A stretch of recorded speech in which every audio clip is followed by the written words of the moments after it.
ফিলিস্তিনের গাজা উপত্যকায় রমজান এসেছে ধ্বংস আর অনিশ্চয়তার ভেতর দিয়ে। হামলা, অবরোধ আর টানা সংঘাতে অঞ্চলটির বিধ্বস্ত অবস্থা। নামমাত্র যুদ্ধবিরতি থাকলেও মাঝে মধ্যেই গোলাবর্ষণ চলছে। 5 মাসেও পৌঁছায়নি পর্যাপ্ত ত্রাণ, খাবার ও ওষুধ। কাটছে না নিরাপদ পানির তীব্র সংকট। অনেকেই বলেন গাজার মানুষ যেন আজন্ম রোজাদার। মধ্য গাজার শরণার্থী শিবিরে অনেক পরিবার তাদের সন্তানদের নিয়ে ছোট তাঁবুতেই রমজান শুরু করেছেন। বাড়িঘর হারিয়ে টানা তৃতীয়বারের মতো গৃহহীন অবস্থায় রোজা রাখছেন তারা। ইফতারের নিশ্চয়তা না থাকলেও সন্তানদের মুখে হাসি ফোটাতে কিনছেন ছোট্ট একটি ফানুস। তাদের একটাই প্রার্থনা, যুদ্ধ যেন আর ফিরে না আসে।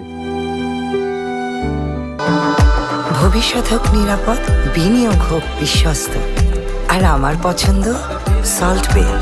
ওয়েলকাম টু সল্ট বে।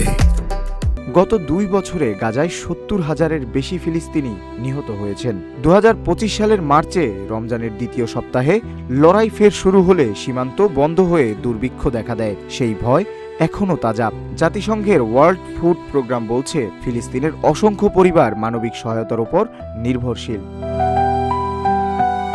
সংরক্ষণের সুবিধা না থাকায় প্রতিদিনের খাবার প্রতিদিন জোগাড় করতে হয়। বিদ্যুৎ ও গ্যাস দুটোরই অভাব চরমে। তাই কাঠ জ্বালিয়ে রান্না করা এখন নিয়মে পরিণত হয়েছে। কঠিন সময়ে ডালের গুঁড়ো দিয়ে বিকল্প রুটি বানিয়ে ক্ষুধা মেটানোর চেষ্টা করছেন গাজাবাসীরা। গাজায় রমজান মানে শুধু রোজা নয়, ধৈর্যের পরীক্ষা। ক্ষুধা, ভয় আর শোকের মাঝেও ফিলিস্তিনের জনগণের আশা একটাই, আর তা হলো শান্তি। নিউজ ডেস্ক, রূপালী বাংলাদেশ।